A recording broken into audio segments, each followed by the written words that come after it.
Welcome to the Hideout, gang, and today we're going to talk about a Smith Wesson, one that has not gotten what it should have. It's been overlooked. Let's go see.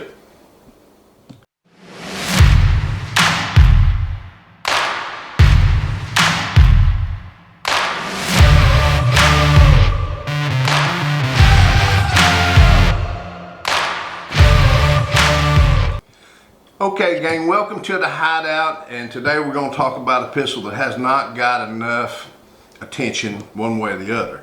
But before we get started, I want to say thank you for subscribing. Thank you for watching the videos. If you had not subscribed, please do. I really appreciate it. Make sure and click the little ringy dingy out there and see us at Sarge@1911.com. So, before we get started, let's do just a very little history here. Smith & Wesson. I'm not going to get into Smith & Wesson a lot, but I got to give you just a little bit of background so we can go on forward with the handguns we're going to talk about today. Smith & Wesson come around 1850 something. Alright, I'm not going to get into Smith & Wesson because I know there's some Smith & Wesson experts out there that'll blow me out of the water. Rightfully so. I'm not a Smith & Wesson expert. But 1850 something, Smith & Wesson come along, inventing guns, working on guns. A few years later, they were changed their name or sold to something called the Volcanic Company or something. Somehow there's some screwed up, mixed up deal in there, and then they end up selling, to all things, that company, the original Smith & Wesson, sold to Winchester. Okay, so we get all this tied up in there. And then, you know, Smith & Wesson picks back up again and they start making revolvers. Open top revolvers, snap open revolvers like the Model 1, the Model 3, the Russian model, so on and so forth. And then we start getting Smith & Wesson making revolvers throughout history since the 1850s. Smith & Wesson makes revolvers that are absolutely amazing, even to this day. 586s, 686s, on and on and on, to make wonderful guns. Wonderful wheel guns. But they really didn't make a lot of semi-automatic guns. Now, there's reasons why. Long about 1913, I think, they produced their first semi-automatic handgun. But they really couldn't get into them a lot because John Moses Browning, working for Colt, had the patent on all these things. So, you know, after their patent expired, Smith & Wesson makes semi-automatic handguns. They do not make a 1911 until about the year 2002 or 2003. You know, like almost 100 years after the first 1911s. Now, that's a long time. So, when they do come out with them, they're not as well advertised. They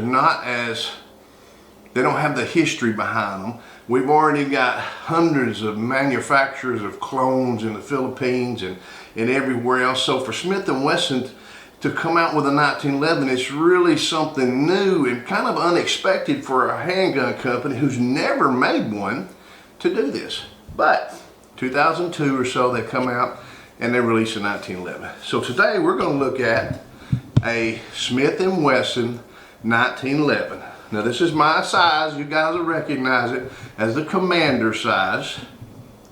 I really like this size handgun. This has got just over 4-inch barrel on it. It's got an oversized safety on it. But let's look at some things, and I'm going to talk about a few things that I've seen that people don't care for.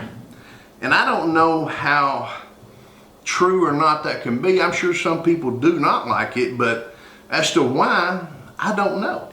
But let's look, we got the white dot sights. Just nothing new there. We got a just over 4-inch barrel, commander size, nothing. Look at the serrations on the side. You see the serrations on the side? Kind of a fishtail looking thing there, like scales. Now, what I read just by Googling, you guys can Google it yourself, people when this handgun first came out did not like it. Why? I don't know why, because I can go out now and pick up maybe a Springfield or something that has similar serrations and people just drool over it. But why not the Smith & Wesson? I don't know. Maybe this handgun was a little bit before its time. Maybe this was 20 years too early. Now, what do you do with the 1911? You come up with some different design for serrations, and it's just the thing. Look at the top. We got a little surface area on here. So make sure you're getting it. All right. Now, 20 years later, it's all the thing. Skeletonized trigger, big nice beaver tail with a bump, skeletonized hammer.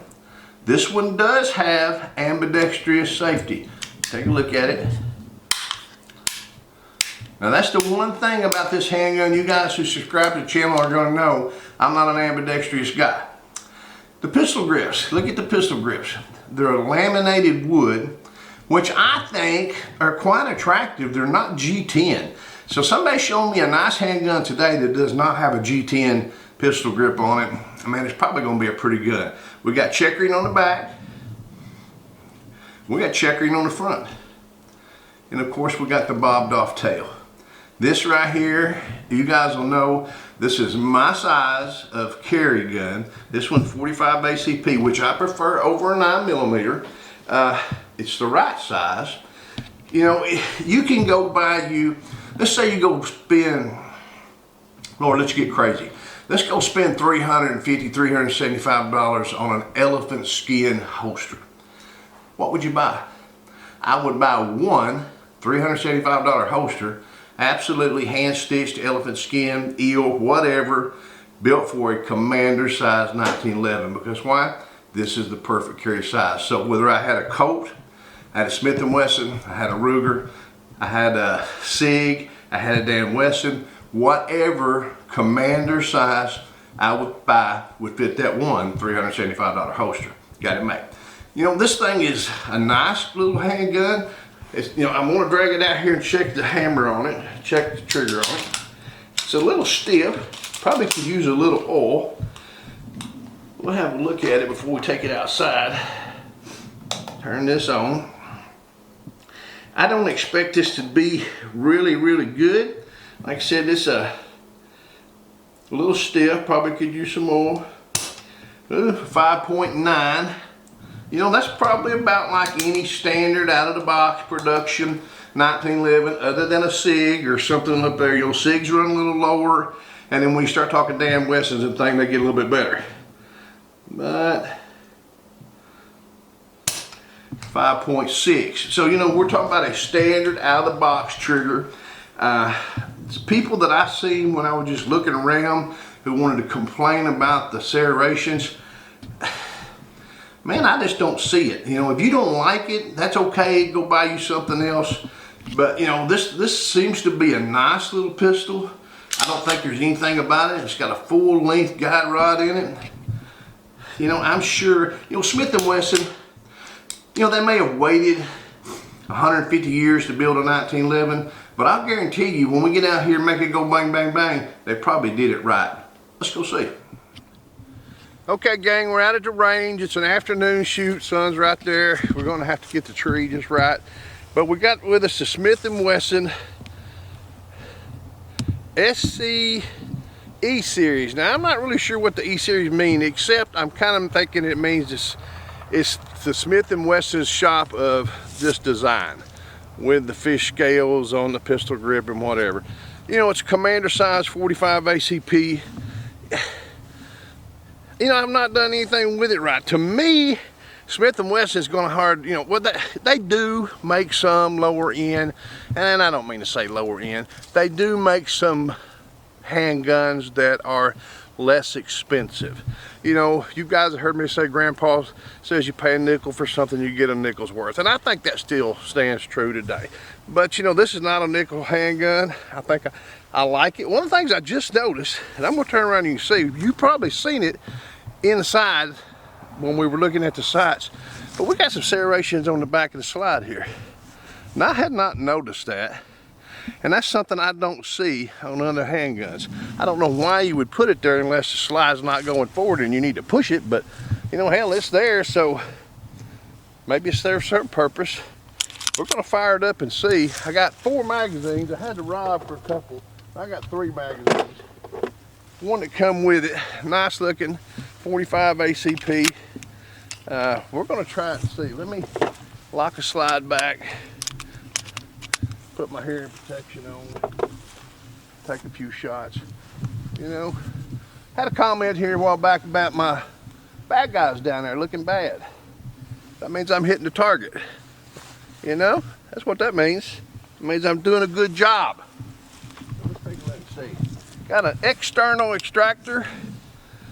You know, maybe I could have done a better job inside, but we're out here to shoot it anyway, so. All right, let's see.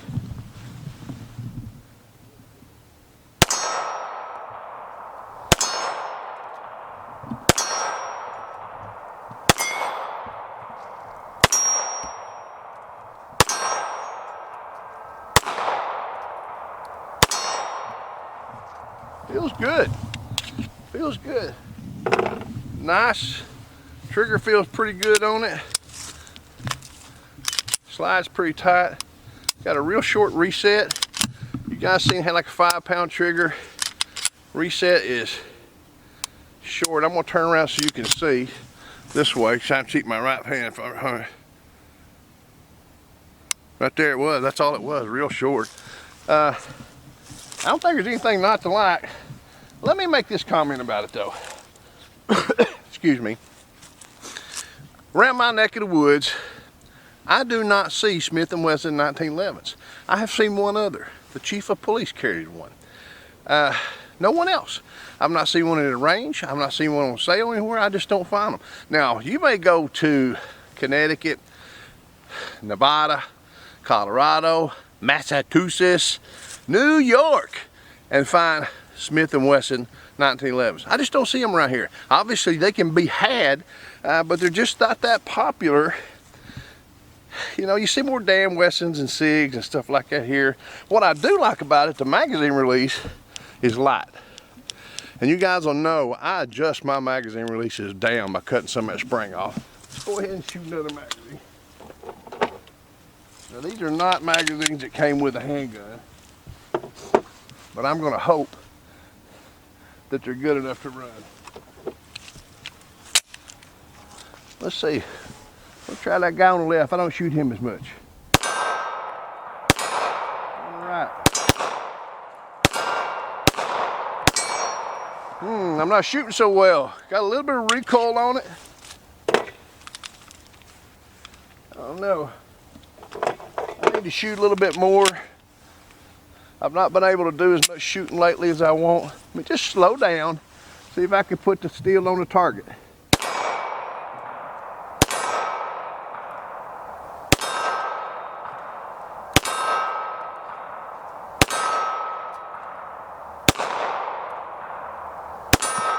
There we go. Run the magazine dry. You know, no problems with it. Nice little handgun. Like I said, perfect carry size for me. The only thing I will give it a nick on is that ambidextrous safety. You know what I need to do? I need to do a video and show you why I do not like those safeties. I know people are going to say but this and but that. You know, I've learned over the last year to expect that kind of crap. I put myself out there for everybody to see, everybody to participate, and I tell you what, for the most part, I'm very, very happy with you guys participating in my videos, being a part of my videos, making constructive criticism of the videos, helping me when I don't know. Man, we're all just becoming friends. For those guys who don't want to play, let's get at them. You know, until we get to shoot again, shoot safe and shoot straight. Hooah.